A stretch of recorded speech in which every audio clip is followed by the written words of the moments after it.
The call from my son's landlord came on a Tuesday morning. "Mrs. Reynolds, I hate to bother you, but Tyler hasn't paid rent in 2 weeks, and he's not answering his door or phone." My stomach dropped. Tyler never missed payments. He was almost obsessively responsible that way. I called him immediately, straight to voicemail, then his work. He hasn't been in for 8 days. We assumed he was sick. I drove 3 hours to his apartment that same day, my mind cycling through every mother's worst nightmares. The landlord let me in with the master key. The place was eerily still. Dishes in the sink, half-empty coffee mug on the table, laptop open but dead. Then I heard it, a faint scratching sound coming from under his bed. When I crouched down to look, what I found changed everything I thought I knew about my son, and about the daughter I thought I'd lost 15 years ago. I raised my children alone after their father walked out when Tyler was 10 and Caitlin was 8. We weren't rich by any means. I worked 2 jobs in our small Connecticut town, waitressing at Malone's Diner during the day and bookkeeping for local businesses at night. Our apartment above Harrigan's Hardware wasn't fancy, but we made it home. Tyler was always the steady one. While other boys his age were getting into trouble, he was either studying or working part-time at the public library, shelving books and helping elderly patrons navigate the computers. He had this quiet determination that reminded me of my father, a man who worked 30 years at the same factory without a single sick day. Caitlin was different, brilliant but restless. She painted, wrote poetry, stayed up all night watching documentaries about far-off places. When she was 15, she started hanging out with a new crowd, kids from the wealthy side of town, with parents who worked in New York and left them alone in big houses with fully stocked liquor cabinets. I tried to put my foot down, but Caitlin just pushed harder. The night it all fell apart is carved into my memory. Caitlin's junior prom. She'd been so excited, had saved for months from her job at the movie theater to buy a secondhand dress she'd altered herself. I remember how beautiful she looked, her dark hair swept up, wearing my mother's pearl earrings. She never came home that night. The police found her car abandoned at Whippoorwill Park the next morning. No signs of struggle, just her corsage on the ground beside the driver's door. For weeks, they searched. I posted flyers all over 3 counties, begged on local news, created websites and hotlines. Nothing. Some people whispered she'd run away. Others hinted at darker possibilities, eyeing the reservoir or the abandoned quarry outside town. The investigation eventually went cold. Tyler changed after that. He became even more serious, more driven. While I fell apart, he held us together, making sure bills were paid, that I ate something each day, that the endless stream of well-meaning casseroles from neighbors didn't overflow our tiny refrigerator. When he graduated high school, Tyler turned down scholarships to prestigious universities to attend Central Connecticut State, just 40 minutes away. "I'm not leaving you alone, Mom," he said. I both loved and hated him for it. He was sacrificing his future for me, and I couldn't stop him. The grand gesture came when Tyler was in his senior year of college. He invited me to dinner at Salvatore's, the fancy Italian place where we could never afford to eat. He ordered champagne and handed me an envelope. Inside was a deed to a small house on Maple Street. "I've been saving," he said, "and I got a good deal because it needs work. But it's yours, Mom. No more apartment, no more landlord. Something that's just yours." I was speechless. How had he managed this? A 22-year-old student with a part-time job at the university library? I was so overwhelmed with gratitude that I didn't ask the questions I should have. About where the money really came from, about the secret he'd been keeping. Kneeling beside Tyler's bed, I reached beneath it cautiously. My fingers touched something soft, fabric. I pulled it out, a duffel bag, unzipped and hastily stuffed. Inside were clothes, toiletries, about $2,000 in cash, and a manila envelope. The scratching sound came again, not from the bag, but further under the bed. My heart raced as I lay flat on the floor to look. A small cardboard box was pushed against the wall, its lid secured with duct tape. Something inside was moving, I dragged it out, my hands shaking so badly I could barely peel back the tape. When I finally opened it, I found myself staring at a young tabby cat, dehydrated but alive, with an empty food bowl and a makeshift litter box fashioned from a plastic container. A note taped to the inside of the box read, "Her name is Juniper. I'm sorry." The cat wasn't what shocked me. It was the contents of the manila envelope I'd found in the duffel bag, fake IDs, credit cards in different names, and detailed notes on border crossings into Canada. There were bus schedules, maps with routes marked in red, and several prepaid phones still in their packaging. Everything someone would need to disappear. As I spread these items across Tyler's kitchen table, trying to make sense of them, my phone rang. The display showed unknown caller. "Hello?" I answered. "Mrs. Reynolds." A man's voice, unfamiliar. "I believe you're looking for your son." My grip tightened on the phone. "Who is this?" "A friend. Tyler's in trouble. He asked me to check his apartment today to feed the cat, but I saw you go in. I've been watching the building." "What kind of trouble? Where is he?" "He's safe for now, but there are people looking for him. People who won't stop until they find what he took." "What are you talking about? What did he take?" A pause. "He didn't tell you anything, did he? About his real job?" I looked down at the fake IDs spread across the table. "No. Tyler doesn't work at the university library. That's just his cover. For the past 3 years, he's been working for a private intelligence firm. Industrial espionage, mostly. Companies spying on competitors. But his last assignment, he found something he wasn't supposed to find." The room seemed to tilt beneath me. "This is insane. Tyler is your responsible, dependable son, the one who sacrificed everything to take care of you after your daughter disappeared. That's why they recruited him. People underestimate the quiet ones."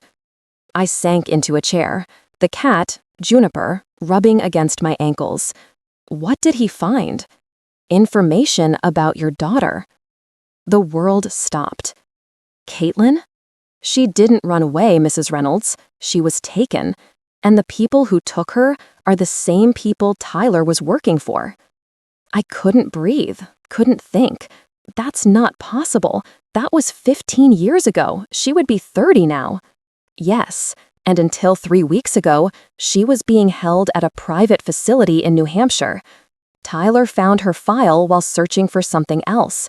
He wasn't supposed to access those records, but he recognized her name, her photo. You're saying my daughter has been alive all this time, just hours away from us? My voice broke. Why? Who would do that? The company Tyler worked for, Meridian Solutions, presents itself as a corporate intelligence firm, but their real business is far darker. They've been conducting unauthorized psychological experiments on subjects for decades. Your daughter was at a party where she overheard something she shouldn't have, a conversation between the son of Meridian's CEO and another student about the program. They couldn't risk her talking. The man on the phone continued.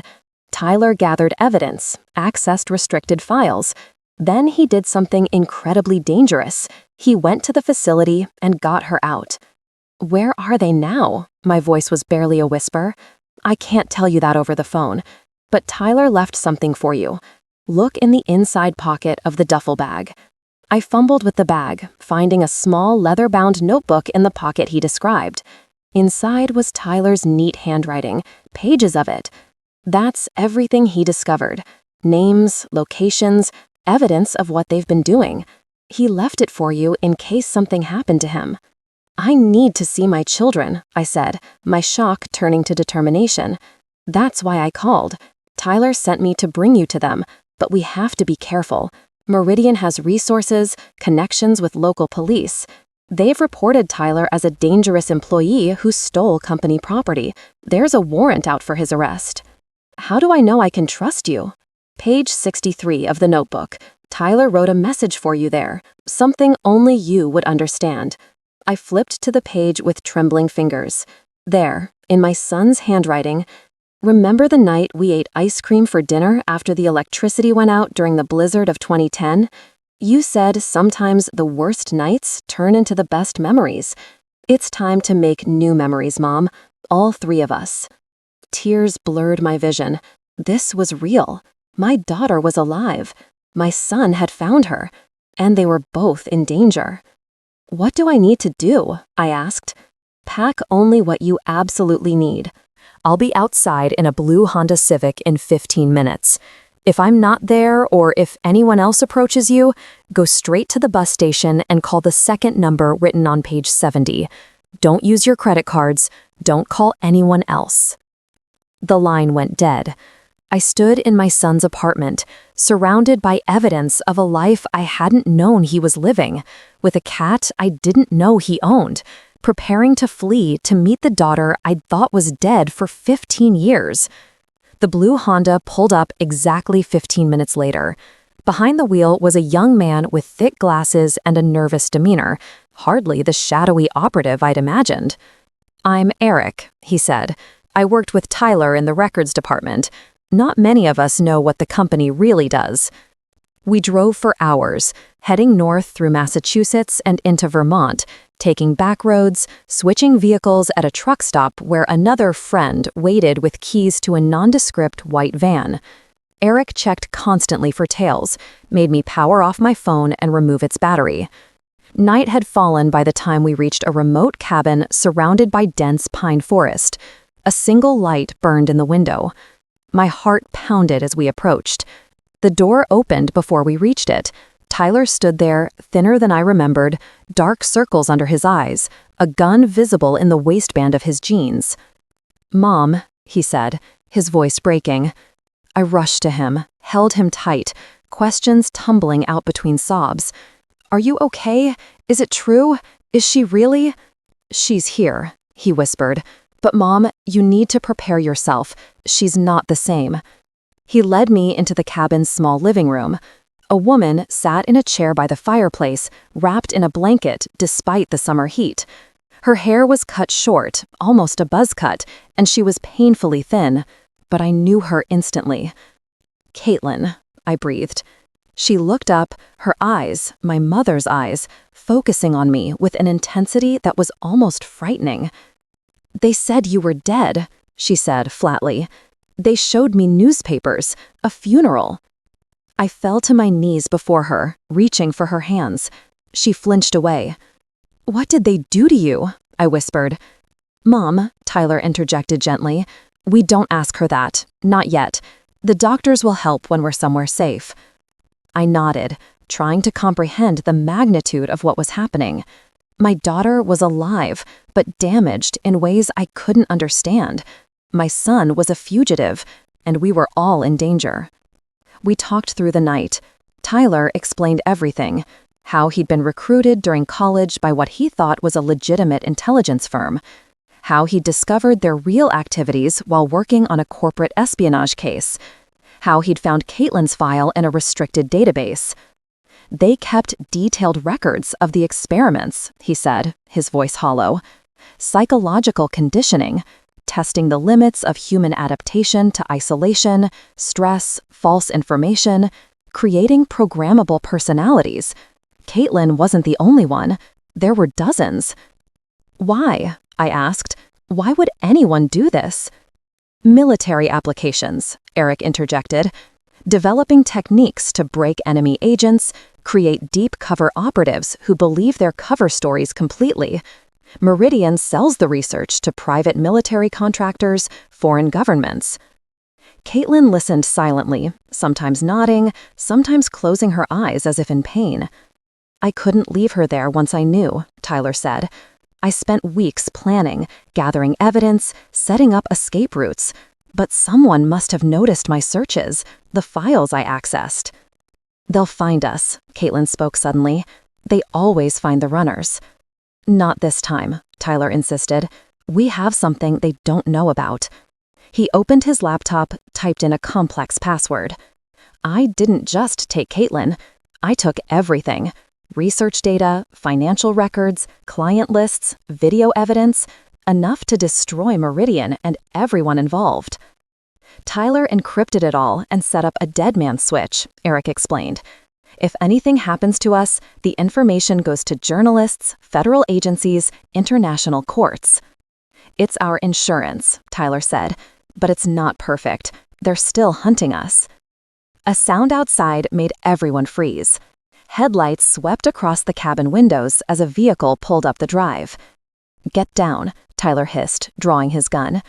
Eric peered through the curtains. Black SUV, 2 men. "Meridian," Caitlin whispered, shrinking into herself. Tyler handed me his phone. "Call the number labeled Protocol Blackbird. Tell them we're at Extraction Point Charlie. Now." As I made the call, Tyler and Eric moved furniture to barricade the door. I went to Caitlin, tried to help her to the back room, but she wouldn't move. "No more running," she said with sudden clarity. "I've been running in my mind for 15 years. She stood, letting the blanket fall away, and walked to the window. Before anyone could stop her, she flipped on the porch light and opened the front door. "Caitlin, no!" Tyler lunged for her, but she was already on the porch, illuminated in the harsh light, facing the men who were now emerging from the SUV with weapons drawn. "Subject 1422 returning to custody," she called out in a mechanical voice. Then her tone changed, became her own. "That's what you want to hear, isn't it? That's what you programmed me to say if I ever got loose." The men hesitated, clearly thrown by her direct approach.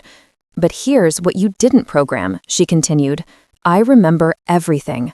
Every test, every lie, every face. And I've had 15 years to plan what I'd do if I ever got out." I watched in horror and awe as my daughter confronted her captors. Tyler moved to the doorway behind her, gun aimed, but letting her speak. "My brother didn't just take me," Caitlin said. "He took everything.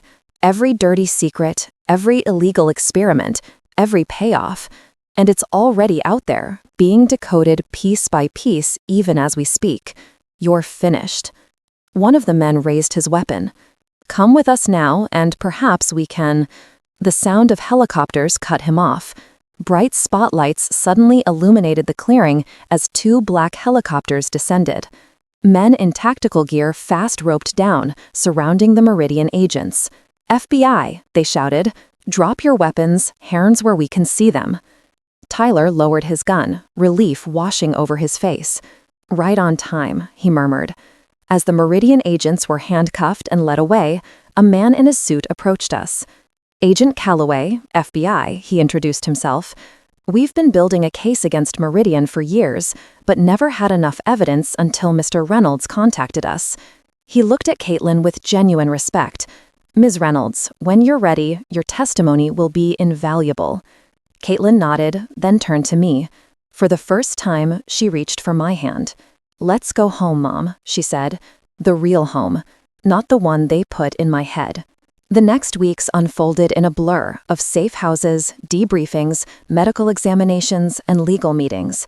The FBI moved us to a secure location outside of Washington, D.C., while they built their case against Meridian Solutions. Tyler worked with them daily, decrypting files, explaining connections, revealing the extent of the company's operations. Caitlin's recovery was both miraculous and heartbreaking to witness. Some days, she was almost the daughter I remembered, laughing at old family jokes, asking about people from our hometown, even sketching in a notebook the agents had given her. Her talent was intact. Her hands created beautiful, haunting images of landscapes she'd never actually seen but had been described to her during her captivity. Other days, she withdrew completely, sitting silently for hours or waking screaming from nightmares. The FBI had brought in Dr. Elaine Winter, a specialist in trauma and cult deprogramming. She explained the complex psychological conditioning Caitlin had endured. They created multiple memory structures, Dr. Winter told me during one of our private consultations, layered false narratives about her life, your death, why she was in the facility. They convinced her she was a volunteer in a special government program. Later, they made her believe she was being protected from external threats. "Will she ever fully recover?" I asked. "Recovery isn't about returning to who she was before," Dr. Winter said gently. It's about integrating her experiences into who she is now. Caitlin is remarkably resilient. The fact that she maintained any sense of her true self after 15 years of systematic manipulation is extraordinary. Tyler carried his own burden of guilt. "I worked for them for 3 years," he confessed one night as we sat in the kitchen of our safe house. "I helped them spy on people, steal information. I never knew about the human experimentation division, but I should have asked more questions. The money was so good, and I wanted to help you, give you security after everything with Caitlin." "The house," I realized. "That's how you afforded it." He nodded miserably. "I'm going to sell it. Give the money to the victims fund they're setting up." "You found her," I reminded him. "You saved her when no one else even knew she needed saving." The case against Meridian expanded beyond anything we could have imagined. 37 survivors were identified, including Caitlin. Some had been held for decades. Others had been released into the world as sleeper agents, programmed to gather intelligence from corporations, government agencies, and research institutions. FBI raids on Meridian facilities across the country uncovered documents linking the company to black budget programs within the Defense Department, unauthorized experiments dating back to the Cold War, and connections to similar operations in other countries. The breakthrough came 6 weeks after our rescue, when Caitlin asked to speak privately with Agent Calloway. I wasn't privy to their conversation, but afterward, both emerged from the interview room looking grim but determined. Caitlin has agreed to testify before a closed Senate Intelligence Committee, Calloway informed us. She's remembered the names of several high-ranking officials who visited the facility, observed the experiments. "Is that safe?" I asked, terrified at the thought of my daughter confronting such powerful people. "We'll protect her," Calloway assured me, "but her testimony is crucial. These weren't just rogue operations, they were sanctioned at the highest levels." The night before her testimony, Caitlin came to my room. For the first time since we'd been reunited, she initiated a hug. "I never stopped looking for you," I whispered into her hair. "Not really, even when everyone told me to accept that you were gone." "I know," she said. "They showed me newspaper clippings about the searches, the missing person campaigns. They used them to convince me you'd given up, moved on. But there was always something that didn't add up." She pulled back, looking into my eyes. "They couldn't erase you completely." The Senate hearing was closed to the public, but the repercussions were seismic. 3 senators resigned immediately afterward. The Director of National Intelligence announced an internal investigation. Arrests followed: Meridian executives, military contractors, government officials. Our lives would never return to normal, but a new kind of normal gradually emerged. We entered the Witness Security Program, moved to a small town in the Pacific Northwest. Tyler found work as a cybersecurity consultant for a firm that specialized in protecting whistleblowers and human rights organizations. I became Caitlin's full-time caregiver, at least initially. 6 months after our relocation, Dr. Winter connected us with a support group for survivors of similar programs. It was there that Caitlin met Daniel, another survivor who had been held at a different facility. Their shared experiences created a bond that eventually blossomed into something more. Watching my daughter slowly open herself to the possibility of trust, of love, was like witnessing a flower turn toward the sun after years in darkness. The unexpected twist came a year into our new lives. A package arrived at our secure post office box, a thick manila envelope with no return address. Inside was a USB drive and a handwritten note. "For Caitlin, I was one of your guards for 8 years. What we did was unforgivable, but perhaps this information will help the others still waiting to be found. There are more facilities, more subjects. This contains all I know." The drive held locations of 3 additional facilities we hadn't known about. Tyler immediately contacted our FBI handlers. Within weeks, coordinated raids freed 22 more victims. Among them was a woman named Michelle Prentice, who had disappeared from her college campus in 2005, the same year as Caitlin. During her debriefing, she mentioned something that changed everything again. "There was a child," she told investigators, Born in the facility around 2010, they moved it to a different section. I never saw it again, but I heard the cries. DNA testing confirmed what Caitlin had already known in her heart. The child was hers. And the search began again, this time for my grandchild, now a teenager, raised somewhere within Meridian's shadowy network. "We'll find them," Tyler promised, his determination unwavering, just like I found Caitlin. And I believed him. Our family had been fractured, experimented on, nearly destroyed. But we had found each other again. We would be whole. As for the house Tyler had bought me, the grand gesture born from blood money, we decided not to sell it after all. Instead, we donated it to a nonprofit that provides transitional housing for trafficking survivors. Sometimes, healing comes from transforming the darkest parts of our story into light for others. Today marks 3 years since that moment I looked under Tyler's bed and found the cat that would lead me back to my daughter. We're still searching for Caitlin's child, my grandchild, but we have leads, hope, and resources we didn't have before. The congressional hearings have expanded, and a special prosecutor has been appointed to investigate decades of illegal human experimentation. Caitlin and Daniel were married last spring in a small ceremony by the lake near our home. Tyler has started his own cybersecurity firm, specializing in helping families find missing loved ones. And I've found purpose in running a support group for families reunited after trauma. We're not the people we were before. How could we be? But there's a strength in being broken and rebuilt, like the Japanese art of kintsugi, where broken pottery is mended with gold, making the cracks part of the beauty, not something to hide. If you're searching for someone who's disappeared, don't give up. If you're holding on to hope when everyone tells you to let go, keep holding. Sometimes the impossible happens. Sometimes what's lost can be found. If this story moved you, please subscribe to hear more true accounts of families reunited against impossible odds. Share this video with someone who needs to hear that miracles still happen, even after 15 years of darkness. Because the most important thing I've learned is this: as long as we're alive, it's never too late for the truth to come to light.